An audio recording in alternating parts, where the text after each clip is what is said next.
क्या कोई देश विदेशी नकल करके कभी स्वावलंबन और आत्मनिर्भरता के लक्ष्य को प्राप्त कर सकता है? कभी नहीं। अपने बल पर, अपने दम पर, अपनी परंपरा और अपनी संस्कृति को आगे बढ़ाकर हम तकनीक का विरोध न करें, हम तकनीक को युगानुकूल करें, अपने अनुरूप बनाएं और फिर उसकी वह हमारे हाथों से संचालित हो, हमारे अनुरूप बने, उसको अपने अनुरूप बनाने की प्रक्रिया का हिस्सा हम बने और उस व्यवस्था के लिए आत्मनिर्भर भारत की परिकल्पना आज आप देख सकते हैं। नए भारत का एक श्रेष्ठ भारत और एक भारत की परिकल्पना कैसे साकार होती गई?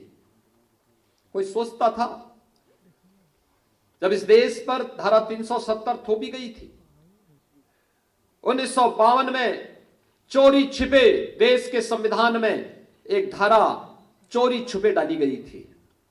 बाबा साहब भीमराव अंबेडकर ने प्रतिकार किया था, लेकिन उस समय कांग्रेस नेतृत्व के सामने उनकी आवाज दबा दी गई। उस समय एक आवाज निकली थी और जो आवाज उस समय प्रखरता के साथ आगे बढ़ी थी, जिसने कहा था कि एक देश में 2 विधान, 2 प्रधान और 2 निशान नहीं चलेंगे। वो आवाज थी डॉक्टर श्यामा प्रसाद मुखर्जी की। श्यामा प्रसाद मुखर्जी देश के पहले नेता थे जिन्होंने कश्मीर की आजादी के लिए, कश्मीर को धारा 370 से मुक्ति प्रदान करने के लिए, कश्मीर की परमिट की समस्या, परमिट सिस्टम को समाप्त करने के लिए अपने आप को बलिदान दिया था। वे बलिदान हुए थे कश्मीर, वहां पर कश्मीर में, लेकिन यह मुद्दा सदैव जीवित रहा। डॉक्टर श्यामा प्रसाद मुखर्जी का बलिदान व्यर्थ नहीं गया। जब अवसर मिला, प्रधानमंत्री मोदी जी के नेतृत्व में कश्मीर से धारा 370 समाप्त के लिए, सदैव के लिए समाप्त हुई। आज कश्मीर एक भारत श्रेष्ठ भारत का हिस्सा बन चुका है। एक भारत श्रेष्ठ भारत। मुझे याद है अखिल भारतीय विद्यार्थी परिषद दशकों से पूर्वोत्तर के छात्रों को देश और इस क्षेत्र में लेकर के आता था, अलग अलग जनपद, अलग अलग प्रांत में लेकर के आता था। एक भाव होता था इन लोगों को भी जोड़ा जा सके। लोग मानते थे इससे क्या होगा, हम लोगों को लगता था नहीं, इसके पीछे तत्व तो है, इसके पीछे भाव है। जो काम सरकार को करना चाहिए था, एक गैर सरकारी छात्र संगठन अपने दम पर, अपने बल पर राष्ट्र के प्रति अपनी जिम्मेदारियों को समझ करके उस कार्य को कर रहा है और अखिल भारतीय विद्यार्थी परिषद उस कार्य को करता है। मुझे याद है जब विद्यार्थी परिषद ये कार्य को करता था, हम लोगों को उन छात्रों से संवाद बनाने का अवसर प्राप्त होता था। कभी कभी हम लोगों से कहा जाता था ये कुछ विवादित मुद्दे हैं, इन पे नहीं चर्चा करनी। लेकिन आज आप देख सकते हैं पूर्वोत्तर के राज्यों में क्या भाव है।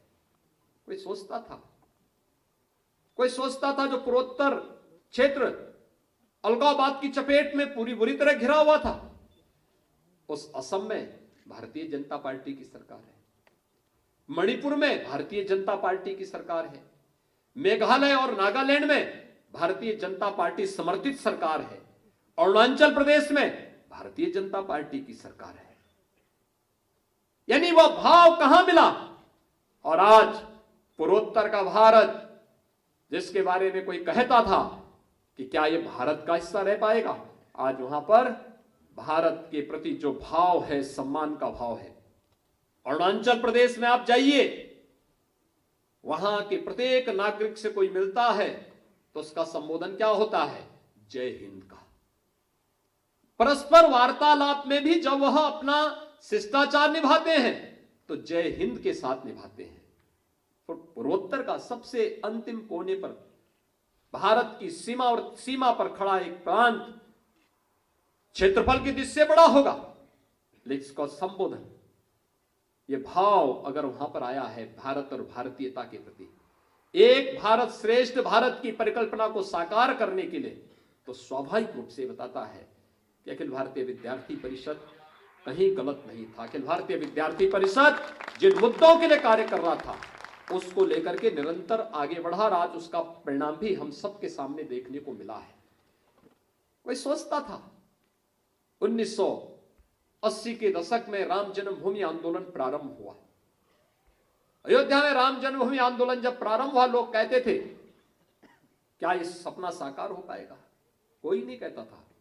देश और दुनिया की कोई ताकत कहती, सब कहते थे अरे बेफजूल की बात है, सब लड़ने, सब केवल फालतू की बात कर रहे हैं।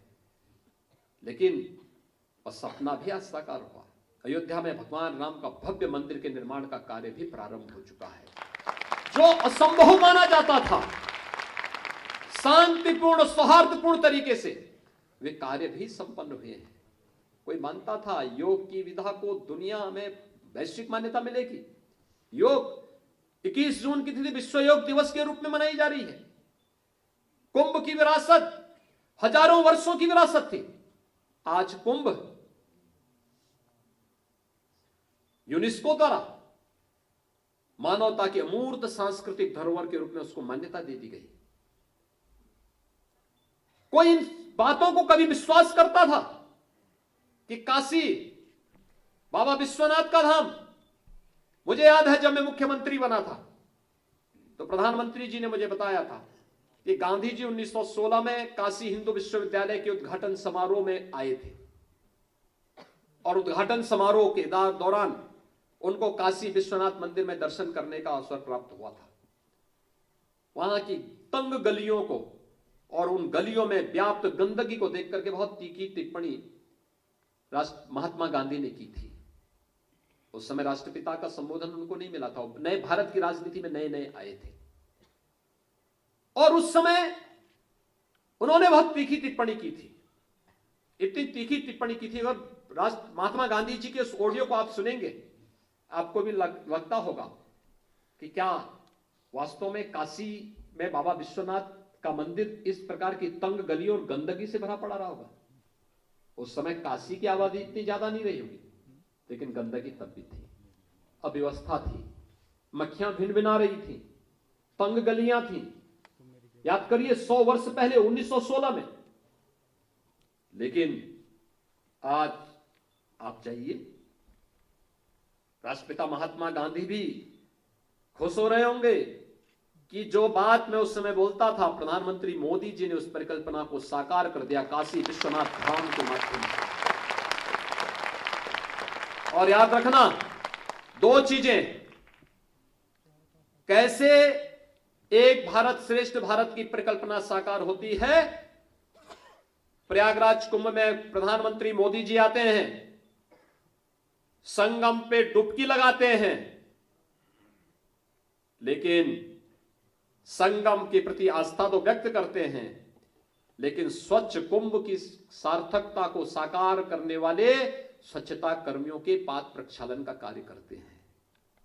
क्या देश के किसी प्रधानमंत्री को कभी यह कार्य करते हुए देखा था? कभी हो पाया था?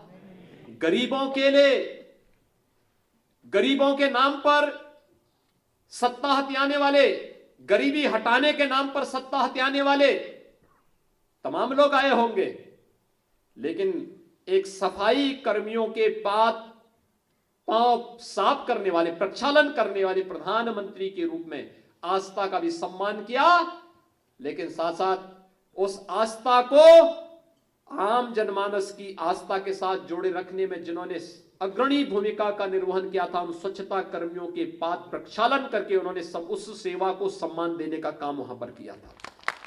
और काशी में आए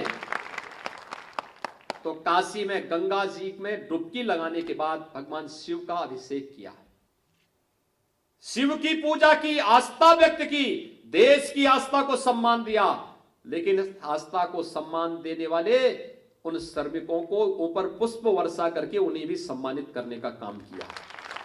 क्या इस देश ने कभी ये देखा है? यही तो नया भारत है, और इस नए भारत में हम सबको अपनी इस भूमिका के साथ आगे बढ़ना है।